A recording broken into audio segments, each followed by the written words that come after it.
and I'm here to ask your help. And I'm here to tell you about 11 years ago when I had a sniffle and a cough that I couldn't seem to get rid of. Kind of unusual. Not unusual to have a sniffle and cough in Texas, is it? In the fall, we're kind of used to that. But then it wears off and you're on your way. Well, this one wouldn't wear off. And my partner and I were traveling a lot, setting up a new company. We were very busy. And I thought, I better get this checked and get it taken care of. So I called my GP, made an appointment, went in to see him, sitting across from him. He's looking at a file. And he said, Earl, you haven't been in 4 years. I said, I know, doing great, except for this sniffle. And he said, no, you're over 65. I want you in here every year. We're going to do a physical. He said, have you got time today for me to catch up on that? I said, sure.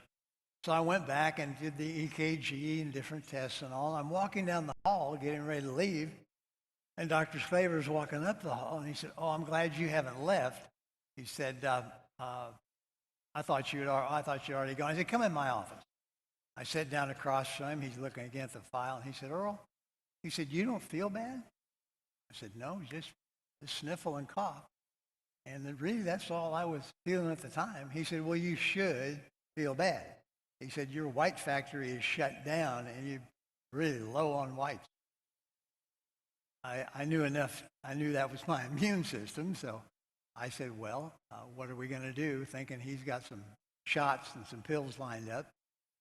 Only he says, look, before I thought you had left, he said, I called over to Texas Oncology across the street and made an appointment for you. I'm going to call them again while you take this file and walk over there. He said, an oncologist will meet you at the front door. Whoa, does that step the story up a bit? The oncologist is going to meet me at the front door. I go across the street, and sure enough, he's there. I hand the file to him. He said, Mr. Young, he said, this is not good. He said, we need to do a bone marrow biopsy. Now, starting right there, I have no clue as to what's going on. I kind of assumed what a bone marrow biopsy was. And they take you back in the procedure room, put a needle in your hip, take some fluid out. I go to the waiting room, and in a bit, his assistant comes and gets me. And so I'm sitting down across from the second white coat that day. Only this time he steps it up again. He said, Mr. Young, I have some bad news. I don't know how many times you've heard that phrase in your life related to you. I don't recall another time. It may be there. My wife tells me I don't recall well anyway, but I remember that as being the most urgent time I'd ever heard that in my life. Mr. Young, I have some bad news. He said, you have acute myeloid leukemia with an FLT3 mutation. Again, he could have been speaking Latin. What is that? He said, do you know much about blood cancer? I said, no, I really don't. He said, I hardly know how to spell leukemia. He said, well, let me explain. And he explained briefly and closed that explanation with, and Mr. Young, you have the worst. Well, I remember saying to him, how long do I have? He said, maybe 3 months. Wow. Remember how you started the day today with no clue of anything like that in your life? Well, that's the way I started my day. And then at 3 o'clock in the afternoon, an oncologist tells me I've got 3 months to live. Didn't really feel all that bad. But he said, that's if we do nothing. He said, there's 2 other ways. Put you on meds, put you on chemo and see how long your body can go, or there is a cure. Okay, why didn't you start with it? Okay, there's a cure. And the cure is called a bone marrow transplant. That doesn't sound too difficult. And I remember he also said, what would you like to do? Duh. I said, I think I'll take the bone marrow transplant. Again, having no clue what I was saying. I was uttering words that I had no knowledge behind. He said, okay. He said, let's check in tonight. You want to check into Baylor or Med City? I live in Dallas. I said, Med City. It was closer. He said, okay. You head over there. I'll call. I said, wait. I do need to go home and explain to my family what we've been through this day. So I went home, explained to my family, which took a while, and checked in that night and started chemo the next morning. Why? Because the bad Pac-Men were eating up the good Pac-Men. I still see it that way, and I know it's more scientific than that. That's what was going on. My immune system had turned on me. There wasn't a thing else wrong with this body, but my immune system had decided to kill me. So I started chemo that day. Was on the 11th floor of Medical City Hospital in Dallas for 4 months, taking 4 rounds of chemo. And as you know, you take the chemo, you have no immune system. So it's a sealed off floor trying to keep you alive until you find a match. The day that I was diagnosed, just 2 weeks before that, in Offenburg, Germany, up in the Alsace-Lorraine area, about 20 clicks from Strasbourg, a lady named Christine Wag had become what we call a stem cell bone marrow donor.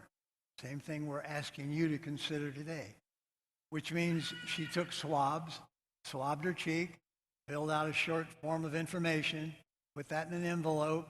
DKMS, my partner, sent that to the lab. The lab typed it, and it went into the National Registry. This is a good part of my presentation to tell you that as it ended up, Christine Wag was the only match out of 22 million on file at that time for my need. Did you hear me? She was the only one to save my life on record. Nobody else had registered that fit my need. If she had chosen to not be a donor, we wouldn't be having this conversation. We're talking about life and death, okay? That's what we're talking about. 30 some odd years ago, science found what God had created in the beginning, that in fact we can share DNA. You can keep a twin alive. You do match someone out there in the world. And there's a chance someone in the world will need your DNA at some point. So on January 21st, 2011, Christine went from her little village in Offenburg to Frankfurt to a hospital. They put a needle in here. Follow me now, because everybody wonders how you do this. You big boys, you have to put a needle in your arm. I think you can handle that. Put a needle in her arm, blood flowed into a centrifuge, like a transfusion. That centrifuge took out her stem cells. The rest of the blood goes back here, and you've got more stem cells you know what to do with it. We're not depleting you. Took that bag of stem cells to the Frankfurt airport, flew directly to DFW, came up to my room, and it was almost midnight on January 21st, 2012, excuse me. And they hung that bag as high as they could get it. Matter of fact, I remember it was a few little Filipino nurses, and I mentioned that because they were about this high, and they had to stand on chairs to get that bag as high as they could get it to flow into me. And every time I tell this story, I want you to know I stop because it's the most awesome metaphor for me to have in my life. And I mean it so 100%. That's the same way if you accept Jesus Christ. If you accept Jesus the Christ, he promises to come into your life. Just like Christine's cells came into mine, keeping this body alive, he will come in and keep your soul alive and direct your life. I'm telling you that. I believe it like the nose on my face. That's absolute truth. So that blood flowed into me. Christine is now running my immune system. If you check my blood, I am no longer B positive male. I am O female.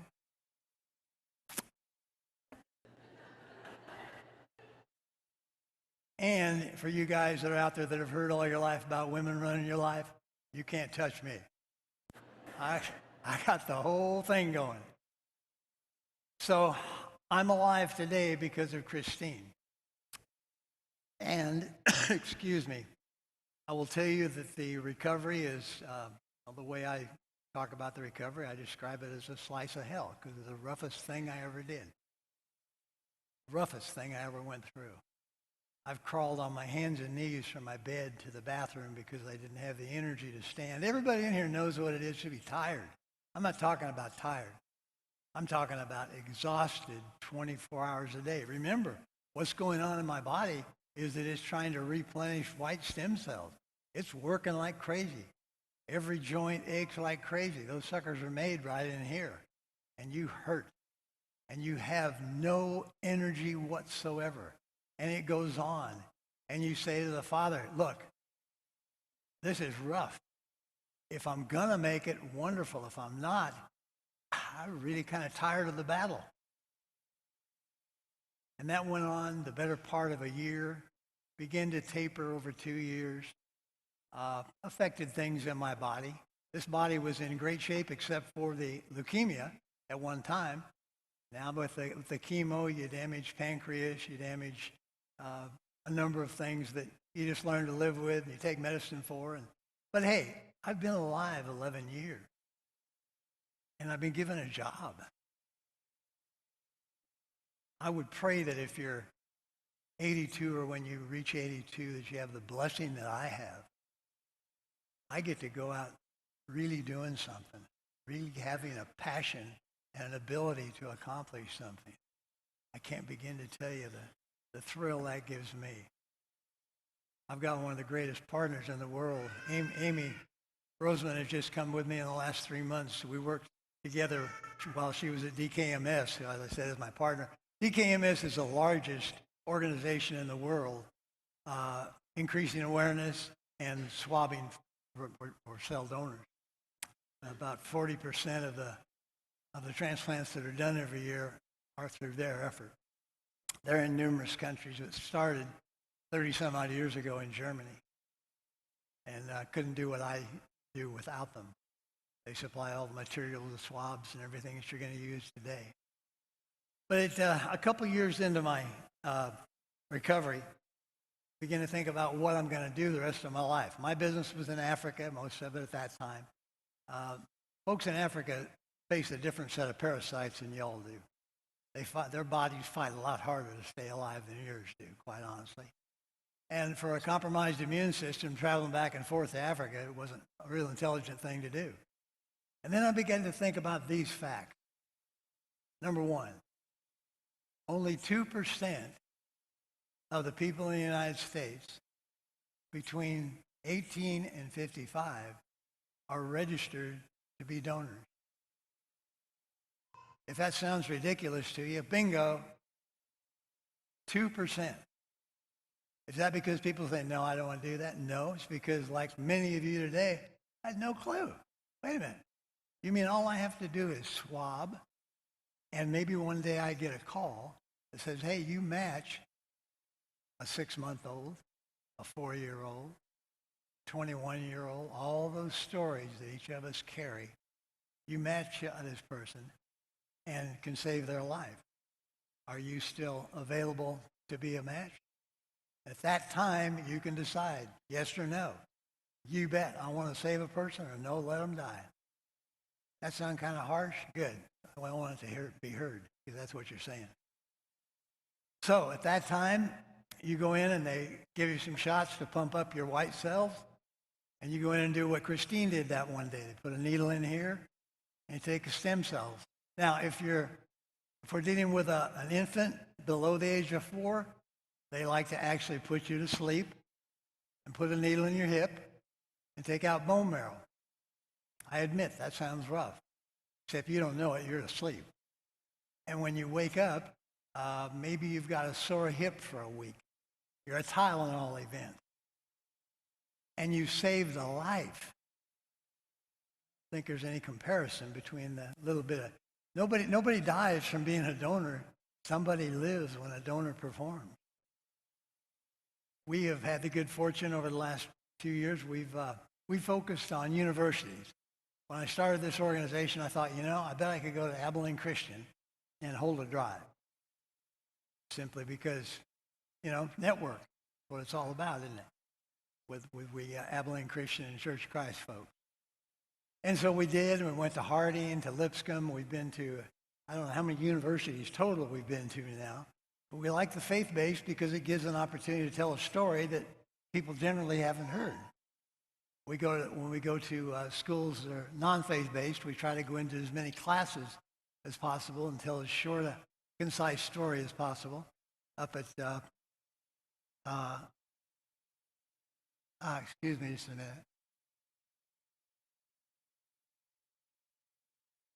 Haven't had that happen in a while. I still suffer or deal with what they call GVHD, which is guest versus host, which is Christine's cells still fighting with my cells to some degree. Remember, when I took that transplant from her, my body for 71 years had fought like crazy to keep any invaders out. And this is kind of a remnant. It still fights to keep the invaders out. I can tell you that I used to lay in bed and talk to my body. Hey, look, this lady is trying to save our life. What you've been doing for 71 years, ease up on it. Let her in. She can keep us going. If you don't let her in, we're finished. And this is a manifestation, this lockjaw type thing, which happens once in a while, from that. So it's GVHD still affecting my body. But we go to universities, as I said. We have swabbed over right at 22,000. And importantly, we've had 96 lives that have gotten to continue because of those students swabbing and becoming bone marrow transplant donors. Folks, if we could, this is kind of an orphan, I call it an orphan illness. If we had the access like a St. Jude, if we could get out there in front of the public like St. Jude does, we could change that 2% around dramatically in a month. You know we could. The sad statistics that come from that 2% I just mentioned to you, the sad statistic is that only 4, hear me, only 4 out of 10 find a match. 6 do not find a match. They die. And their matches walk on the street clueless that they could have saved their life. It's not happy for the 4, delightful. But we've got so much farther to go. In a perfect country, there'd be an announcement made to the public and let the public know how they can save lives, and we go on. We're not a perfect country, but who knows? Who knows? So we are here today, Amy and I are here today, to try to encourage you 2 things. Number 1, if you are 18 to 55, please consider doing the simple swab.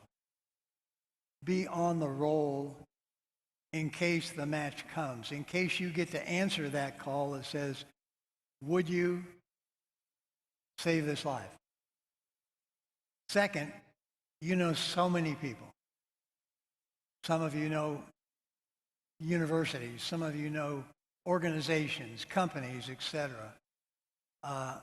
We want to swab everyone who's willing to swab. We want everyone to register. I will tell you this, from this event that you're having today, it is very likely that somewhere over the next few years, you will have a match come from this group.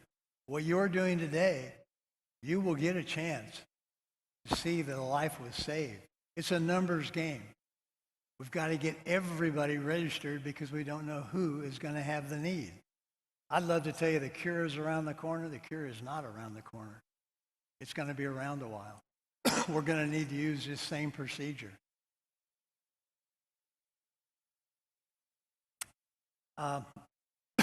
Pardon me.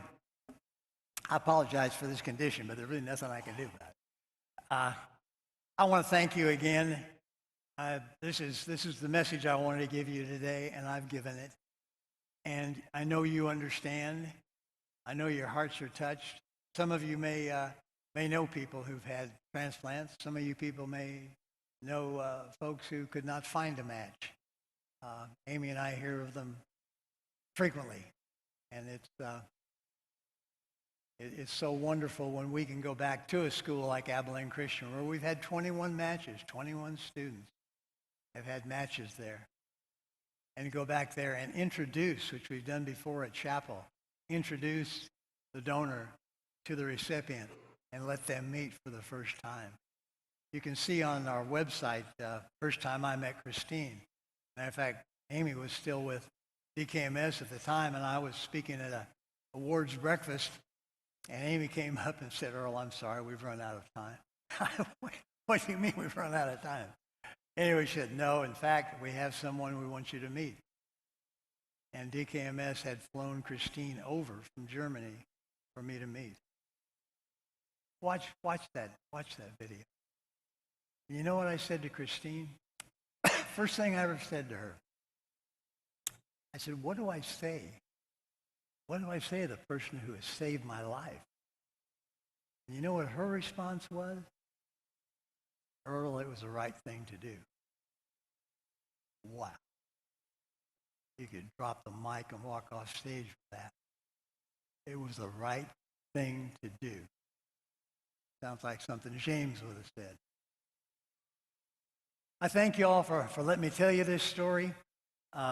Please don't be bashful. If you've never held a gold medal or had one around your neck, please consider doing that. I've had a lot of fun with this. Like I said, it's been around the world. It's been around the necks of presidents and prime ministers in Africa and little kids in the Congo. It's had a lot of travel, and it's a lot of fun sharing it with people. And it's been an honor to be here with you today, folks. Great congregation with a great history, great record of what you've done over the years and what you're doing. God bless.